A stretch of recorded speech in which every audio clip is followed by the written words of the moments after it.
doing it live. Hi, and welcome to Basic Binges here on Nom Talk Network, on the network of Nom Talk. Oh, hold on. I got a script. Sorry, it's been a hot minute. Hi, everyone. Welcome to Basic Binges, part of Nom Talk Network. On the show, we review popular shows that are currently out while eating and drinking some of our favorite snacky snacks. I am your host, Stephanie, and right now I'm enjoying some Taco Bell Suramist, and oh god, please don't spill, please don't spill, please don't spill. Tacos. Tacos. Huzzah! But I would love to introduce our guests. It's been a hot minute, yes, because D23 just happened. So we're itching to talk about She-Hulk, but let's go ahead and introduce our guests. First, we have Smash Ketchum. Hi, that's me. Hey. Tonight we are drinking in honor of Miss Madison. We've got a cocktail and a martini glass. Perfect accessory. But then, of course, we can also default to our She-Hulk brand Booty Boost smoothie, which is some other brand, but we're not going to get into trademarks. And then, of course, I've got popcorn because it's just a go-to. I'm loving this show so much. I'm just constant with the popcorn and the Cheetos flaming hot with the chopsticks to eat. She actually remembered the chopsticks, unlike our other host who did not remember the chopsticks. We don't talk about Bruno. No, okay, I'm gonna get flagged now. Yes, that sounds delicious and amazing. Thank you so much for being here. And returning, we've got the amazing Carolyn. Hi, Carolyn. Hello. Tonight's snack includes a drink from my I Drink and I Know Things glass from a show that has no connection to She-Hulk, but I'm pretty sure Jennifer Walters would watch. And I wanted to go for something Magic Castle. I wanted to go for something Magic Castle inspired. So I have a charcuterie board because, you know, that's fancy cheese. And because it's Madison, and I felt like this was something that Titania would eat. I have raspberries and chocolate sauce. So we're just, I went fancy. Like I literally just opened the fridge and that's how fancy I am. It totally wasn't planned. It totally wasn't something that, you know, I made sure to do. Like totally like just how cool I am as a person. You know what I mean? Yeah. I mean, y'all, I just want to say we understood the assignment. Food. You knew the assignment. I just have tacos. But it's okay. But anyways, all right, it's okay. It's fine. Let's get on with the show. Tonight, we are going to be discussing episode 4 and 5 of She-Hulk. I mean, if you haven't even noticed, like if you weren't paying attention to what everybody was drinking and what everybody was eating, you're slacking. Okay. But anyways, let's start with episode 4. Let's just get right into it. It's called Is This Not Real Magic? And quick synopsis. No, it's not. It's sorcery. An illusion. Sorcery. When you are dealing with the law, words are very important. That's what they tell me anyway. Yeah, it's truth. That's truth. But this one, some of the main characters, or not main characters, but like focused characters, is this I'm gonna say it, douche face named Donna Blaze. We've got Donna Blaze in the Mystic Castle. Donnie Blaze. That sounds so familiar, but can't think why. He must be an amazing magician and not an in-joke at all. I don't know. I don't know. So we've got Donnie Blaze, who levitates and shoots fire, and his next trick, he needs a volunteer. And it is our beloved and apparently most popular Marvel character right now, Madison. And yes, that's with 2 N's and 1 Y, but it's not where you think. And Madison's the one that was like, I'm down, let's go. Falls into this weird portal with like trolls and stuff. Who knows how much time she's been in there, because, you know, time, parallel, paradox, things, whatever not. And then she pops out and we have the Sorcerer Supreme. Wongers. Twitter armor for the week. I swear, like we're like reading the same article at this point. But yeah, we have Wong, who's the Sorcerer Supreme, who's watching The Sopranos. Madison pops in, spoils, let's just go for it, spoils The Sopranos, and says, oh yeah, this guy, Donnie Blaze. And he's like, Jack, Donnie Blaze out there, you know? You So gotta love Wong for not even being mad at Madison. Like, absolutely, like, it's not her fault. She just ended up here. It's this other guy, man. Wong has the chillest vibe in the history of the MCU, because between America Chavez and Multiverse of Madness, the poor man just wants to live his life and study the mystic arts, and people keep just dropping into his house, and I feel for him. I feel for him. A toast To Wong. to Wongers. Wongers. Absolutely. Because he just deserves his Sopranos episode, so he can get caught up on Better Call Saul and Mad Men and all those other television shows that I'm sure exist in the MCU, but we don't know. Which Right. I kind of know. Like, I kind of want to know, what are they? If the Sopranos exists, what else exists? Like, are they fans of like The Walking Dead? Is that in there? Like, that's crazy. Or is it just Disney shows? Right? Like, do they watch shows of them currently? Like, could you imagine if he was watching She-Hulk? Well, some of the actors have been in so many things where there have been references to where it's like, isn't that referencing a project that one of the actors that is in this scene has also been in? Like, there's so much crossover. If there's a movie that they should watch, if there's a movie they should make a subtle reference to, it's the movie Sunshine, and it's an obscure cut because it's got Cillian Murphy, who hasn't been in the MCU yet, but it's also got Chris Evans and Wong, and they're both in this movie, and it's just such a weird combination of actors who've been in this movie, and I'm like, man, that would be a deep cut reference that only I would get, but I would love for to cater to me personally. Just for Carolyn. Absolutely. That's the true Marvel fan. Why aren't they making jokes specifically for me? Like every other person on the internet demands repeatedly in the comment section, screaming, pander to me. But I'm not that full of myself. So before we start like feeling giving out the feels, I was like feeling for the feels, but no, giving out for the feels. Before we do that, I'm just gonna check in on the chat. Hey chat, we got Boba Fett LV saying, hello, my beautiful people. I want to know what Baby Groot has to say.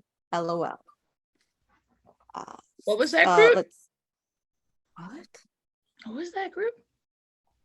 Groot says he is 150% a Madison fan and is all for Madison joining the Guardians of the Galaxy in a spin-off called I Am Groot and Madison.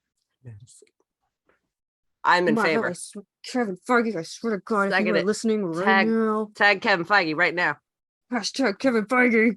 Get it done. Hashtag Groot Madison crossover. Yes. I Am Cowie says, to Wong, and could you imagine a baby Groot in a 2-piece suit?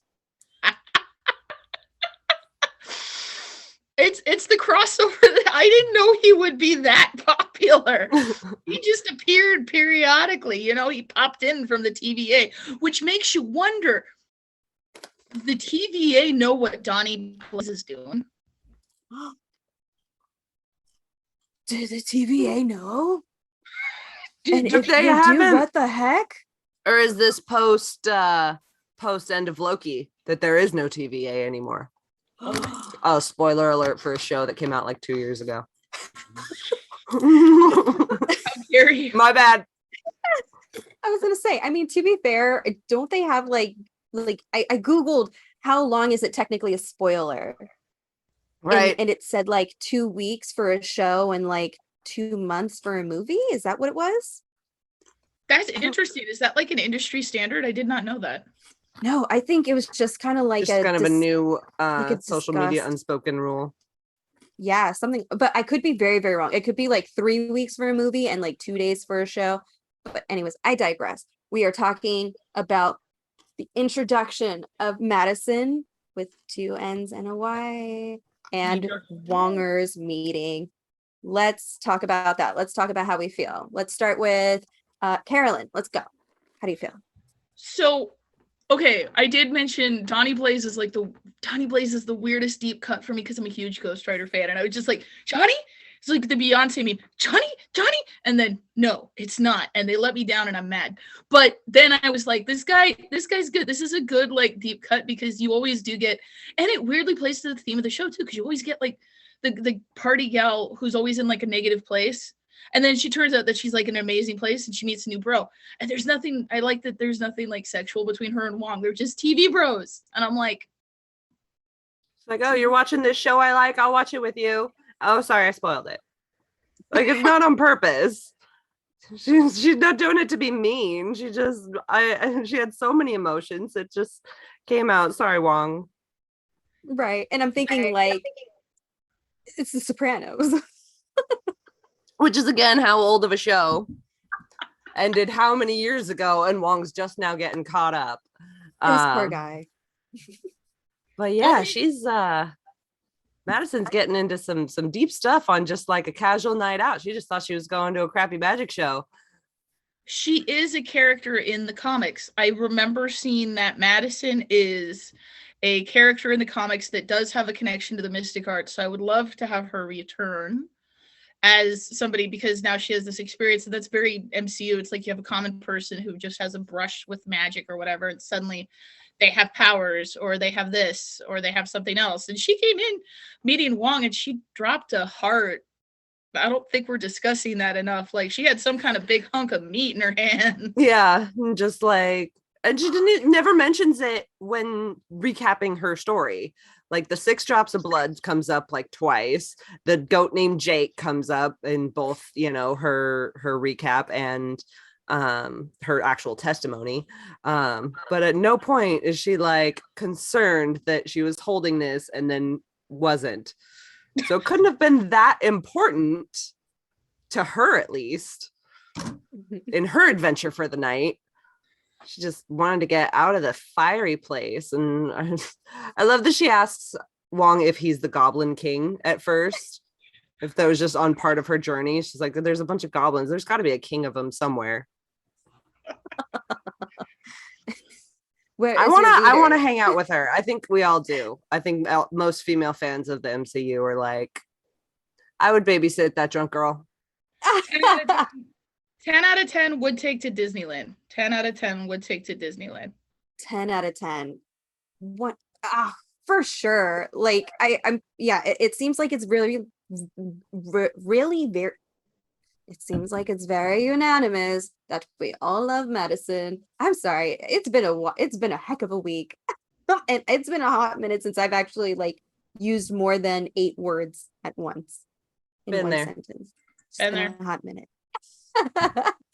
But yeah, like when all of that happened, for me, I was just wondering, like, where exactly was she? Obviously there was like a war or something, so which war was it? And then my brain's trying to rack up, like, was it this war? Which planet was this? Who would be that bad guy?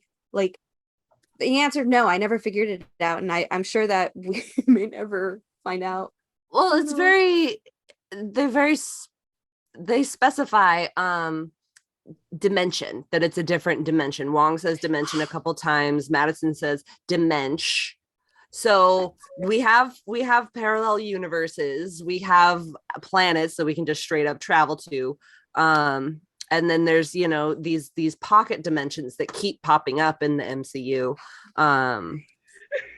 Like it turns out it's a Disney deep cut, and it's like a Don Bluth dimension.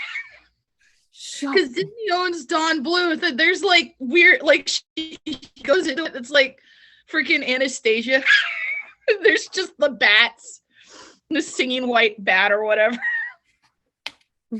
Or the demons or the goblins, just all little Bartoks. No, you know what it is? It's Troll in Central Park. That's what it was, because Troll in Central Park. She went to Troll in Central Park. Oh my God, are you the troll? King. Oh man, I'm sorry. I was just like, deep cut. Someday they're gonna go into a dimension, they're gonna come out. There's gonna gonna be live action talking lion following him. He's gonna walk back in, and then Mickey's gonna come out and be like, "I'm here to talk to you about the Kingdom Hearts initiative." You were gonna say, have you considered renewing your warranty? Okay. We got. I'm like, this is so much fun. But okay, so obviously that sets a situation of what the story's gonna be. Morris, who's Jen's dad, is very like concerned about her well-being because she's a woman living in Los Girl, Angeles. lock your doors. Also, though, yeah. Jen, lock your damn front door. 2 episodes in a row. Dad bursts in, and then Ched, her cousin. In episode 5. Like, did you not learn? I guess not. Or what? I wonder if it's like that Full House thing of the door's always open. Anyways, that's a different universe. Seinfeld's apartment. Just everyone bursts in like Kramer to Jen's apartment. Like every show from the like 80s and 90s. Lock your damn front door. That's what it seems like. Yeah. But Jen's there's trying. no payoff for that. Yeah, exactly. So okay. So that sets a scene where Wong hires Jen to like represent him and try to like demand, what was it? It was demanding him to stop calling himself a magician. Mm-hmm. That's what it was a bit of intellectual property infringement, as well as negligence, criminal negligence, by practicing these things that Wong is saying he's not allowed to because he stole it. That he's endangering people. So in this particular case, he had to prove both. Yes. So that itself seemed kind of weird because Donnie Blaze came off as such a like pretentious, like you can't touch me kind of douche, which all right. I feel like every time I say douche, every time I'm a host or ever at any point, like I say douche so much, like I wonder if I should start like taking a shot every time I say it to like correct that word. Anyways, there's not that many good ones that quite capture the essence. The essence, yeah. But at the same time, Jen is trying to do online dating, and as we saw, regular Jen, nobody's interested, nobody cares. But She-Hulk, okay, let's. And it's so funny how like reluctant she was at the beginning to like try to find dates as She-Hulk when she wants to be her genuine self, or like the genuine self. I saw it. I understood that reference. No, it's that's what's really relatable though, because if you are female or you're anybody who has a career that's like really cool, naturally it's a part of your identity, and it takes time to integrate that into your identity. Like you have somebody who's like, I work at this company, or I do this, or I do this. Like for the longest time, I'm trying to break myself now of that habit. I would just be like the only thing that people would be like, oh, it's Carolyn, and they're like, hey, yeah, it's Carolyn, that's cool. It's like, oh, and then it's Carolyn that works at Disney. Oh, really? You work at and you work at Disneyland? You say, yes. Can you get me in for free? Yeah, knowing something about yourself that will change people's perception of you. Precisely. Do you want to be open about that, be true to yourself, or do you want to know that people are being themselves around you?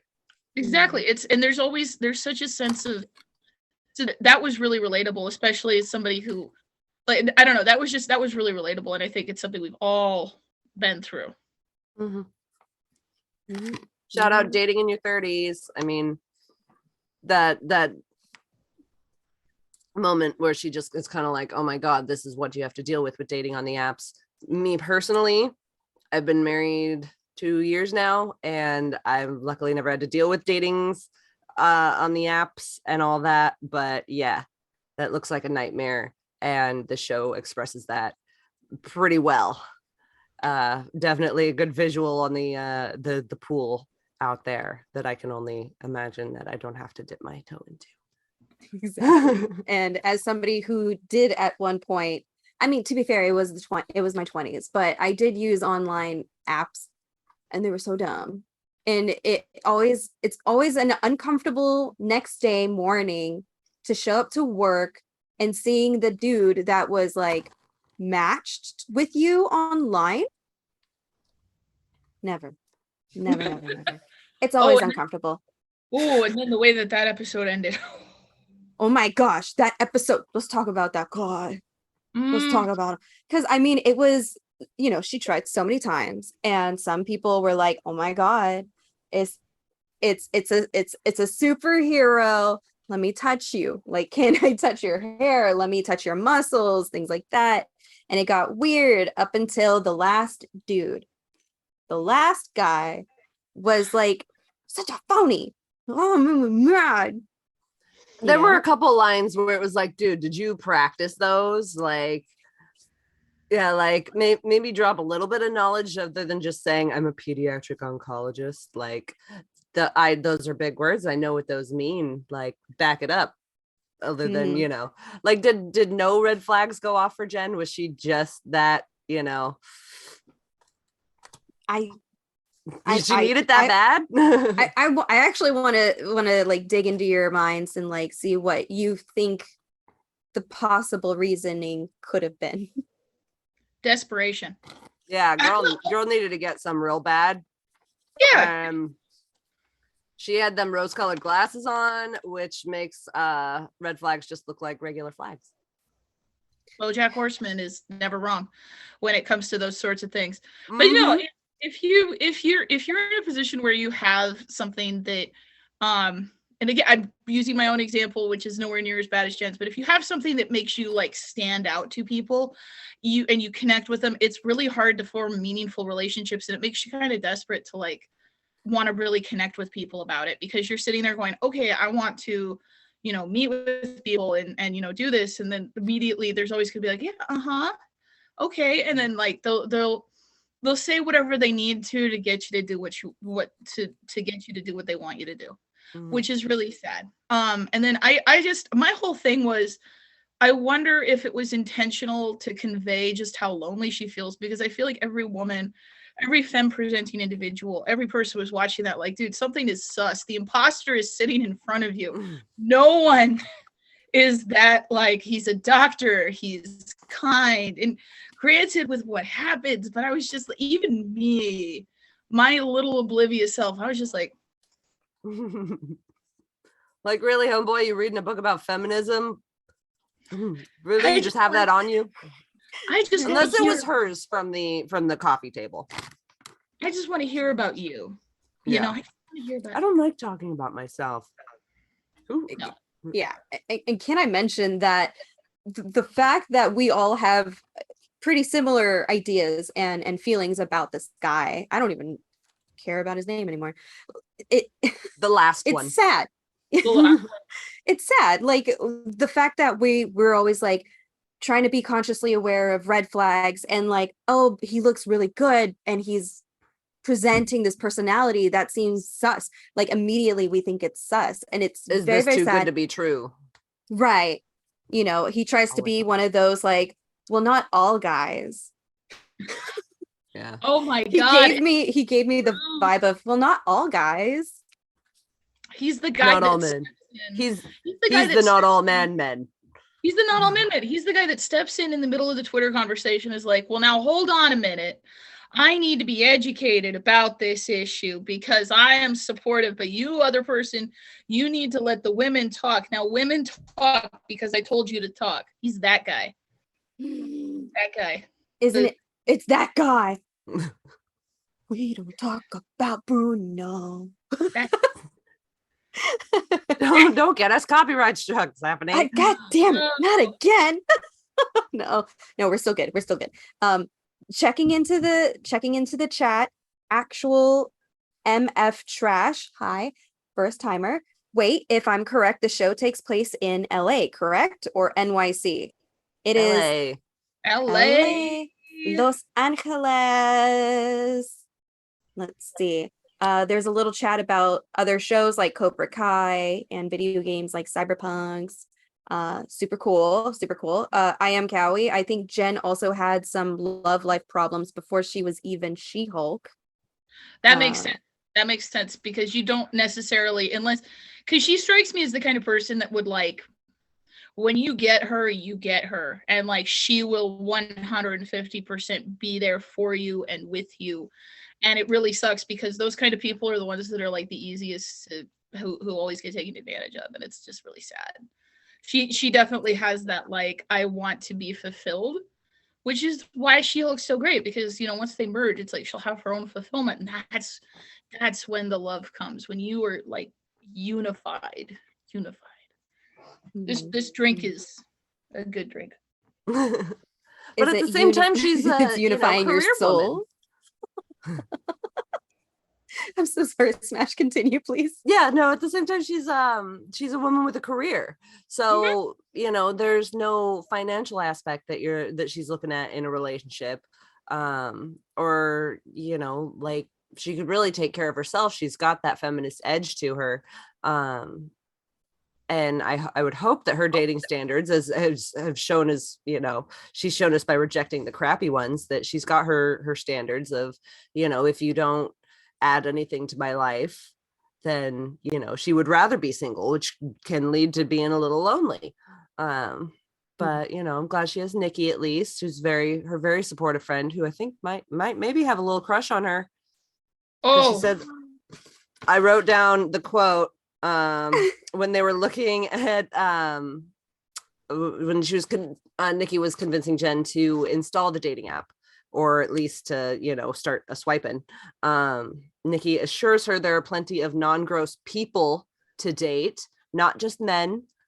There are people. And then as she's swiping, she says hetero dating is grim, which you don't specify hetero dating unless you're in the non-hetero dating field, because there's very different dynamics in those dating fields. Yes, Gal, if you're listening up there, if you're listening in LA, and you give me LGBTQ content on this show, I will be so good. I don't know what I will do, but I'll be so good, please. I think Nikki's not super straight. I don't want to define anyone else. No one in LA is 150%. No. There's been a thought. There's been one thought. At least one. Oh, okay. What was that? Crickets? Because it's true? Yep. No arguments. Yep.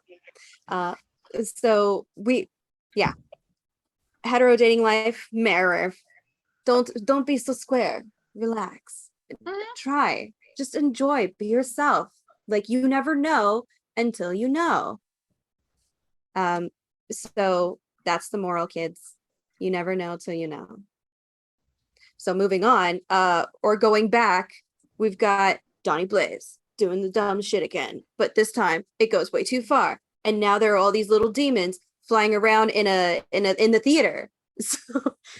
So yeah. Obviously, like, hey, Wong, I kind of messed up, bro. And Wong is like, no fucking shit. I'm trying to watch This Is Us, bro. Like, what the fuck? Was he trying to watch This Is Us? I missed the show. Was he? Oh my God, that's. So he was trying to watch This Is Us. Like the most emotional show that I have not watched because I don't like crying that much. But Smash, me fist bumping you right there. Fist bump. That's happening. Yeah, I've heard it's amazing. Not that much of a fan of crying. So, but yeah, how about the fact that Donnie Blaze apparently is skilled enough to open a sling ring portal directly to Wong when he needs to, but accidentally sent some girl to a parking structure in Pomona the week before. Donnie Blaze, how skilled are you? When you got no. Okay, see, this again is something I relate to. When you are on the clock, okay, and you're expected to do things a certain way, sometimes you're gonna mess up. But when you need to get your supervisor, you always have access to your supervisor, and that is why he just bolted straight for the guy, because my man pulled it out of. I'm not defending him. This man ain't my man. He goes straight into the Central Park Chernobog Goblin dimension, and I would be fine with that. He comes in and he's just like, I know exactly where I need to go. If only he could have applied that focus when it really mattered, like during his teachings. Right?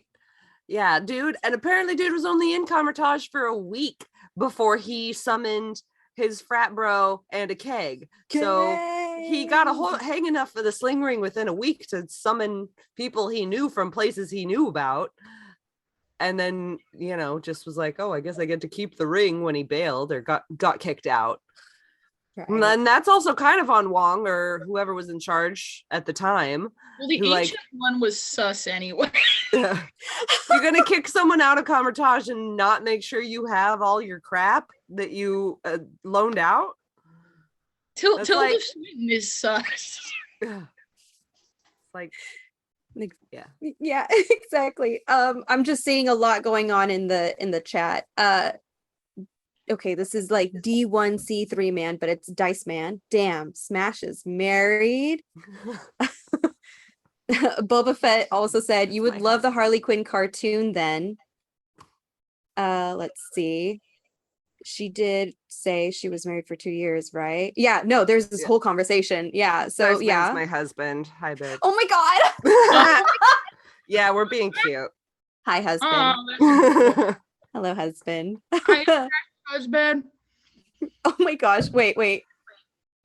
Yeah, Boba Fett realizes, is it you, Dice Man? Gives you sus look with the wiggle eyes. Oh my gosh. You guys are crazy in there. I love it. So Donnie gets Wong. Wong says, call my lawyer. She's about to smash for the first time in a hot minute. And it's love to see some smash. She is blue balled. You need to go take care of the situation. It's getting out of hand. Like, you couldn't call any other person, bro. That's where my mind went. I was like, I'm so sorry. You couldn't call anybody else to help you.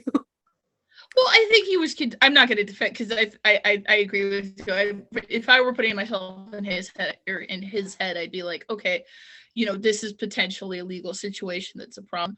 I was going to say though, I thought it was really that whole scene where she's like lifting him up and then like, and they're like getting it. And she just the size difference just cracked me up. It's like, oh yes. Man. Yeah, it is. I mean, it's not bad advice to, who you're going to call first, your lawyer, not your mom. But, in the case of demons in a theater, I mean, he went through a lot of effort to get a hold of her. Like, she wouldn't answer her phone. To just hear that, like, hey, there's a situation happening right now. If you come and witness it, it might help our court case. But also I got to deal. Like, he wouldn't, he didn't call anyone else to just straight up stop the situation. But he was like, okay, my lawyer can corroborate that this guy is negligent, but then also transform and smash. Oh, you were about to smash. Sorry to interrupt. Can you come Hulk smash, and then you can personally smash. Hulk smash. Pause that smash for this smash. Thank you. Exactly. Be a Hulk, he said. Eventually everything gets taken care of. Obviously, this is a solid, like, Donnie, you dumb piece of poo-poo caca. Like, you lose. Good day, sir. And I love that she just cites the cease and desist. Like, that's it. It's just a cease and desist. Will you do it now? Or I will make this demon eat you. She was solid lawyer the whole time. Mm-hmm. Absolutely. I mean, she has to explain to Wong, like, you may follow the laws of the mystic arts, but I have to follow the laws of the American justice system. And that's a lot of paperwork. That's going to come back and bite her. That's going to come back and bite her in the ass and in the butt. That's going to come back and bite her in the butt. Unfortunately, I feel like, because we're having too much fun to get weirdly political, but at the same time, the American justice system is never fully fair and balanced. So, like, her sitting there saying that, I'm like, is she gonna like realize towards the end of this that maybe being a little bit superhero-y is a little bit better than just playing 100% by the book? Because if you play 100% by the book, people are going to be sus. That's my word for tonight. Sus. Yeah. Super sus. And sometimes the right people don't win. And when you go by the book. Speaking of the book, let's get into we'll finish this up real quick before we get into that episode, because oh my gosh, there's so much to talk about. So episode ends, guy's a douche, dude loses, they win, yay. And what was it? Madison. There's a shot after with Madison and Wong watching This Is Us, and she does what she does best. Spoils it for him. I want to. My head canon for that, honestly, is that she is becoming a student of the mystic arts because she shows up there, and it's like, why is she there? Why is she there? She's learning. And I'm so excited. I shake my camera. She's learning.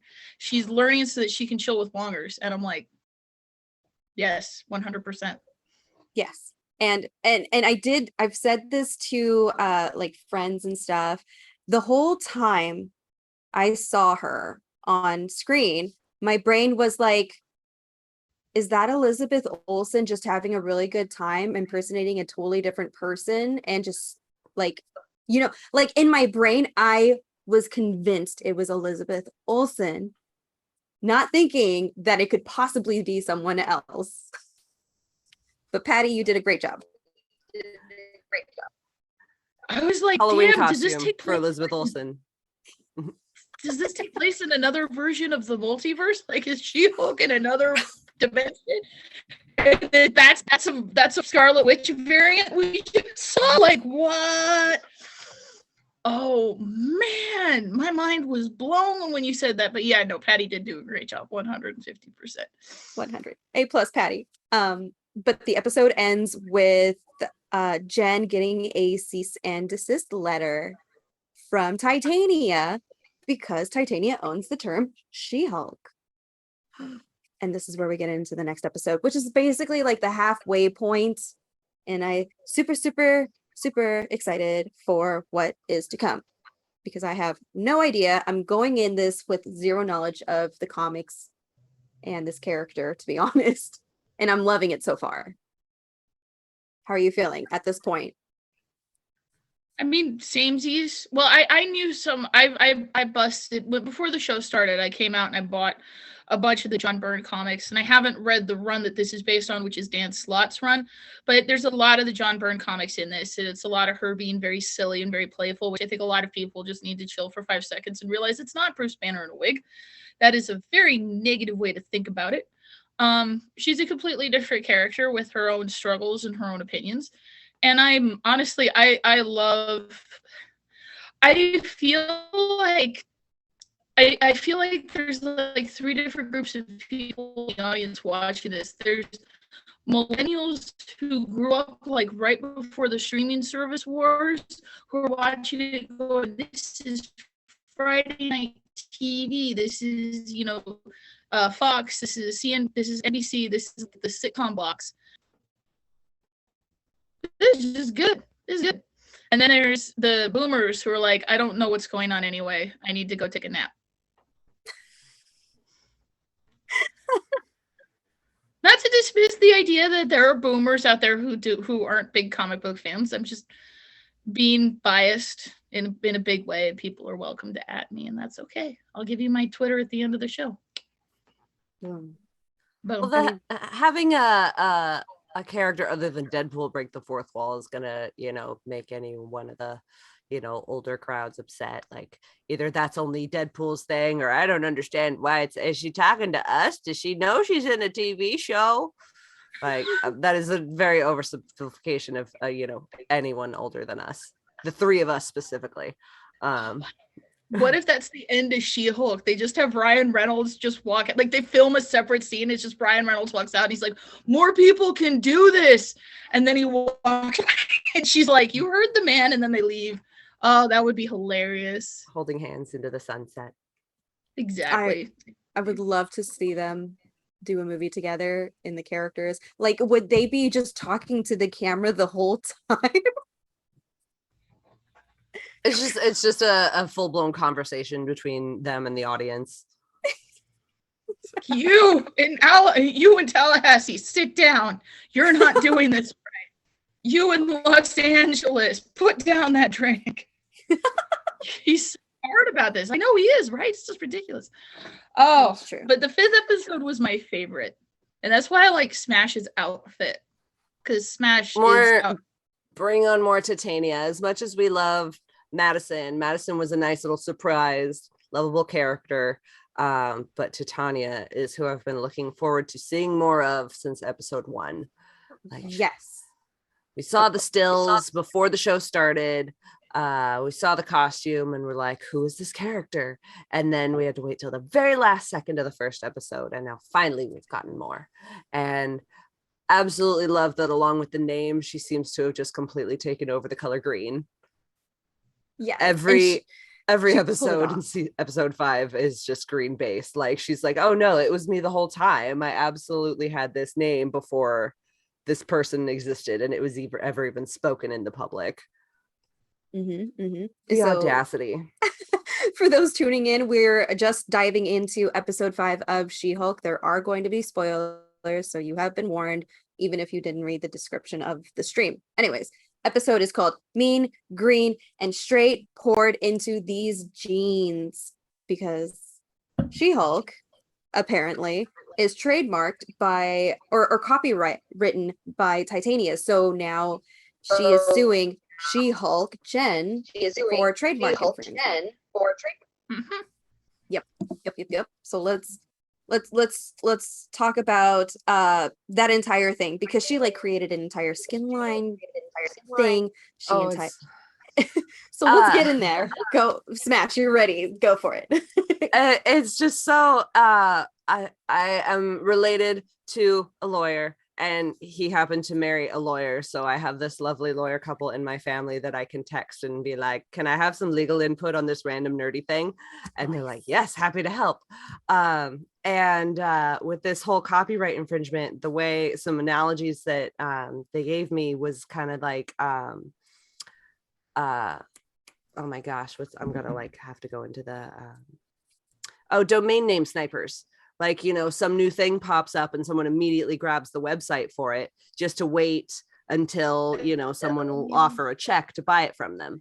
Basically, Titania was petty enough to snap up this name, use it as much as she could, and then in this lawsuit, whether she won or not, she was expecting to just get, you know, paid to go away. Oh my God. You know, that happened with I thought that I heard, I'm not confirming anything because it might have been just something I vaguely saw across my Twitter timeline. I thought that happened with Obi-Wan Kenobi because somebody grabbed the Obi-Wan Kenobi Twitter handle and nothing sat on it for years until the show came out. And I was like, some person actually, so well, I mean, obviously you're 100% because you're awesome, but you're 100% on the thing. That is definitely, that's like a real world example right there. And so basically Titania is just a massive opportunist, which makes me wonder how she got her powers, but that's a different conversation. Absolutely. That's what I want to know, is like, they keep calling her like mildly superpowered. And it's like, is no one concerned with why some random people are just running around with superpowers right now? Like, is she being, you know, I wouldn't need to say that she would need to be, you know, under some kind of, you know, damage control eye because she's publicly posting everything willingly herself. Carolyn, revelation? Sorry, I just totally blew my mind out of the water. What if it's a Jessica Jones reference? Because the guy in Jessica Jones was handing out superpowers to people. He handed it out to Jessica, handed it out to Jessica's mom, I think, handed it out to Patsy Walker. There's the person that guy was making, and everybody was like, oh, Daredevil's coming back, which he is. Oh, Punisher's coming back, which, I mean, I don't think we have 100% confirmation on that. What if this is a backdoor first female TV MCU thing for Jessica Jones to show up in again? Are you referencing the show or the comics? Because I didn't read the comics and I haven't watched the show for a while. The show, because the whole plot, okay, so in the comics, Titania gets her powers from Dr. Doom. Because he's like giving out powers like cotton candy. He's like, you can have some, you can have some. So her and her friend get powers from Dr. Doom, and he's like, you guys, here's a storm, magic 1950s things happen to you, and now you have powers. And she turns into like one of the ladies, the gorgeous ladies of wrestling. She's like a glow wrestler. And I was just thinking that like that was a big plot point when you said that. Smash, when you said that, I was like, that's a big plot point. And then I'm like, oh my God, Jessica Jones was really kind of the first central female superhero on TV or on like the Netflix stuff. Yeah. And everyone's like, when is she coming back? When is she coming back? And now I'm like, is that guy the reason that this chick has powers? Wow. Yeah. No, so show stopping. Anyway, that was just me having a revelation. Could definitely be like huzzah to the revelation. So what is it? So Jen, obviously now it's a court thing, and she can't. So she's gonna hire her, or she wait. She talks to her boss. Her boss doesn't care, but he's like, just take care of it. So he has one of her colleagues represent her in the court. Amelia is her name. I can't remember her last name. I thought that was it Mallory? Amelia Mallory? That's a great name. I don't know. But Amelia, so we'll go with that one for because I looked it up right before this. I was like, oh yeah, like Jen gets her own lawyer. What was that character's name? And the Google just said Amelia. Oh, okay.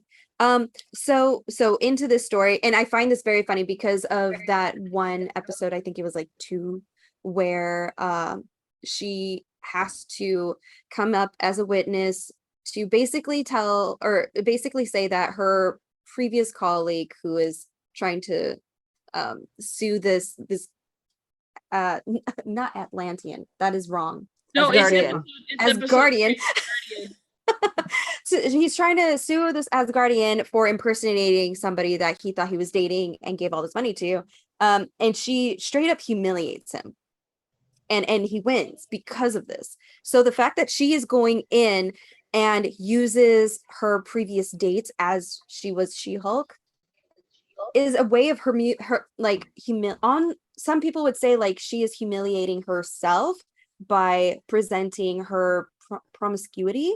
But I think it's funny, not funny. Like, I think it's entertaining that she's just like, you know what? Let's do it. It's gonna win my case. I will win this term, She-Hulk. We will get this done. Just, let's get it done. And the fact that even her colleague was like, boss man would never have done this at all. You know, and a lot of guys don't want to be humiliated to win a case. Who would?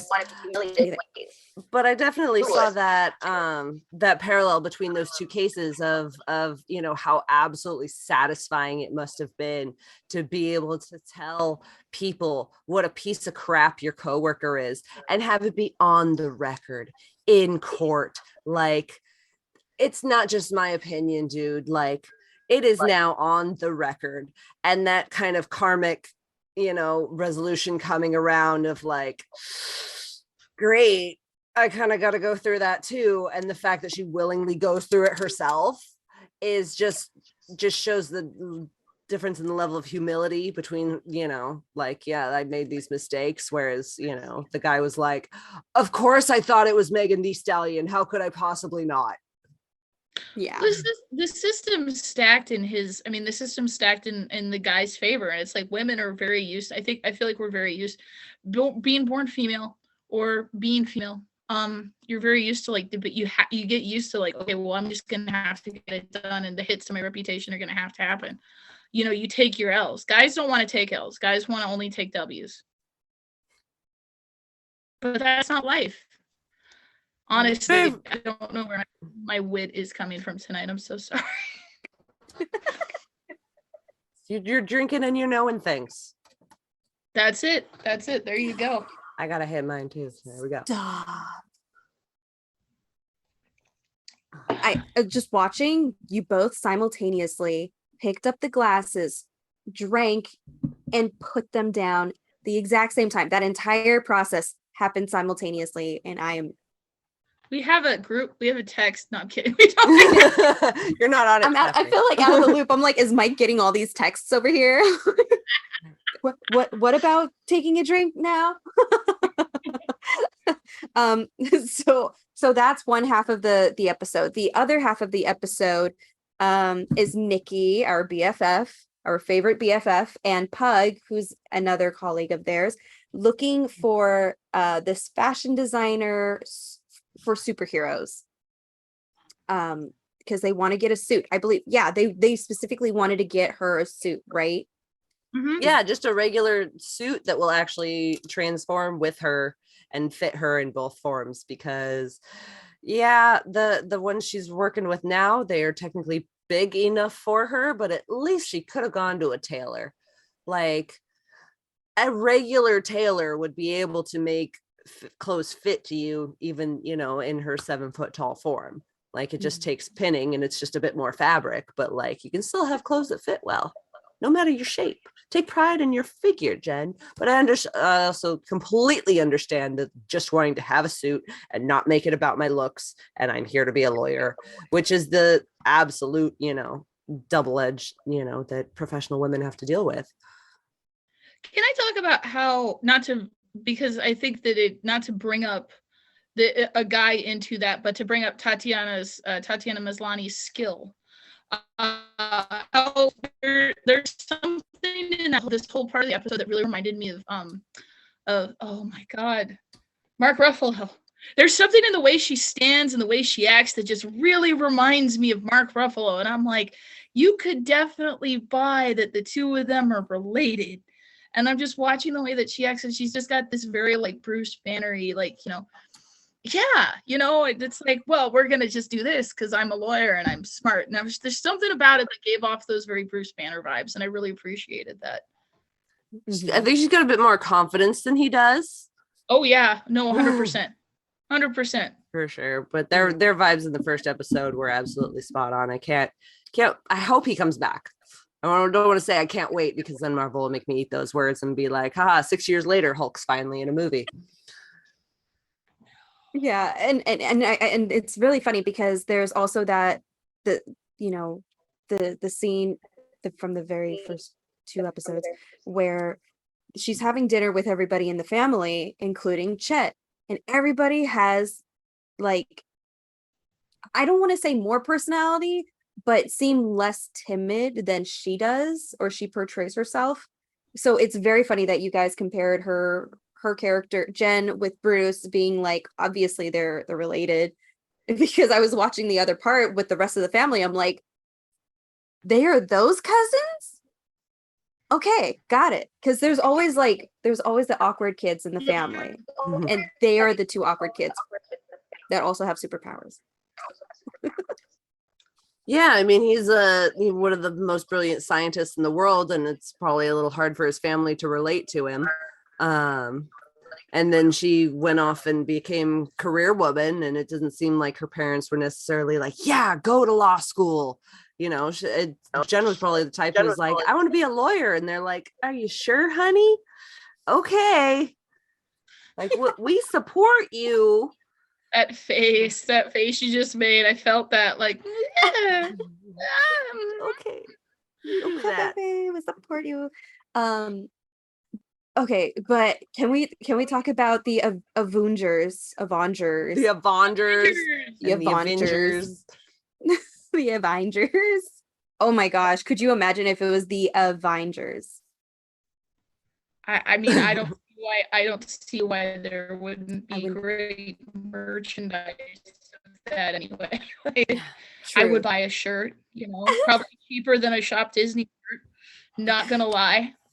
Well, now Disney gets to profit off of their own bootleg stuff, so that's the secret plan. That's the secret plan that Mickey Mouse doesn't want us to know about. It's getting all IP. Mickey's next adventure, he's gonna have an adventure with someone who looks a lot like him, but isn't quite him.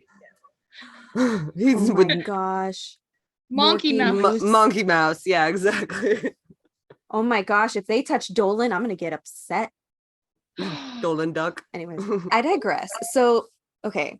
So there's that part of the family. And then we go back to this other story with Nikki and Pug and the fashion designer. So they're like, hey, I just love how they were like, oh yeah, this person's an Avenger. Or no, they start off with, Nikki starts off with Titania. Yeah, she tries to get in through Titania first. It's like, girl, we're supposed to not like her, but if you could use her name for the benefit, like when they go to her pop up at the Grove, and he's just like, no, we're not gonna wait in line. You just enter with confidence. Yeah, That's absolutely so true. LA. That seems to That's be so Nikki's like plan for life is just enter with confidence and see how it goes. That's like, it so works. LA though. Nikki is so LA. I mean, I'm sure we all live in LA or in by proxy close to LA or have LA in our hearts. And there have been moments where all of us as natural Los Angelinos or Orange Countyans who are close to LA have gone into things and just been like, no, all I gotta do is just look you dead in the eye like this and be like, yeah, absolutely. I belong here, as far as you know. See this name badge? I mean, it's a common phrase in Los Angeles, fake it till you make it. And that's exactly what Nikki tried to do. And it did not work because come on, this is top tier designer for superheroes. Like you can't just like you gotta know exactly what you're trying to say. What's the worst that could happen? They say no. That's true. But Yes. Pug's also there. And I'm pretty Gotta sure. love Pug and being a secret sneaker nerd. Asking for a buddy to wait in line for shoes, the Iron Man 3s. Which in the end credits, the sketches look pretty dope. You're right. If they made real sneakers like that, it'd be hard to say no. Yeah. Oh my God, we're so close. Okay, so we're close to being for our time. So let's summarize a little bit. So Jen eventually gets a suit designed by what's the character's name? Luke Jacobson. Yes. And even after at the end of the episode, like she's trying it on, he's like, oh yeah, there's also this, just put it on. And we're presuming there's something purple in somewhere in one of those garment bags. There's got to be some purple spandex. Yes. And he also hints to another person that works with him. We need to keep them private. Why is this out? Like cover it up. Customer confidentiality mean nothing to you. Who is it? It's Daredevil! Super stoked because everybody's known that Daredevil was gonna be in this eventually. In case you haven't checked IMDb and seen, or Twitter. Or Instagram, anything on the internet, and seen Charlie Cox's face or name. All the socials, like how are we feeling? Like this is the halfway point. What are we hoping for? What are we expecting? Let's start with Carolyn. Shoot, now I'm honestly thinking Daredevil, Jennifer Walters, they smash, maybe they don't smash. Maybe they team up and smash bad guys. That sums it up for me. Or they smash and then smash. Multiple smashes. That is what Hulks do. Hulks smash many things. Sometimes buildings even. But thank you. I'll be here all week. Woo! And smash. What are you thinking? What are you feeling? Hopes for for the series going forth. I mean, in kind of traditional sitcom-y sense, you got like your individual adventures per episode with a few things here and there that connect it through to the overarching story. But then you got Wong in there and his freaking portals, which kind of mean that anything can happen and they can pull anything out of anywhere and just kind of smash it all together at the end, and Feige knows how to somehow make it make sense. And I mean, I would like a little bit more backstory on Titania, rather than keeping her a one-dimensional kind of shallow social media star. And yeah, let's get some Defenders energy in there. Yes. I will say this is a very, very horrible comparison, but Titania in this situation reminds me of Bartok in Anastasia. She's just this Oh kooky my little God. character that pops up every once in a while. We hope for something more, but yet this is all we get. And we're going to be okay with it. Goblin dimension. She's from the goblin dimension. Instead of a dark lord, do they have a queen? Ooh. And hopefully Madison and Titania meet. I mean, let's just get full blown. I don't no men in the show left whatsoever except for Pug. All women and Pug, and that's the show. Pug can go away. I mean, I'm not picky. I love all of. Let's have it pass the Bechdel test. Let's go. Yeah, I would love it, you know, since Titania has been introduced so many times in this season so far. I am expecting something big, but I'm really hoping that I am completely wrong and she is not Bartok. Give her a purpose, an ulterior motive, a secret boss that she works for. Make her a KGB agent. I don't know. Oh my gosh. Oh my gosh. If she's a widow. Oh my gosh. I'm dying. She's a widow. I honestly, now that I think about it, I'm putting it together. I'm calling it. Chat. If I'm right, if I'm not right, I was never here. But if I'm right, and this is a subtle Jessica Jones reference, I want credit on the internet, because if it turns out that she got superpowers to be cool from a guy who gave them to a chick in New York and three chicks in New York, 3 women in New York. You could be onto something there. I'm gonna put that out there. I like that energy. That Thank Marvel prediction theory energy. I also want to smash that. Smashing. I also want to know what Daredevil is doing in Los Angeles. If the costume is being made for him to pick up in Los Angeles. Yeah. What you doing out here, bro? That's a 5-hour flight. You don't do that for fun. Exactly.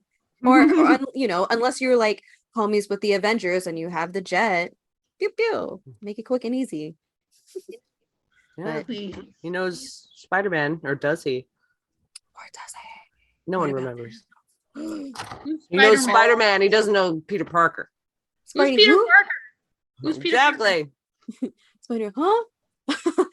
I'm going to, let's see. Oh, these are comments for a hot minute. Okay.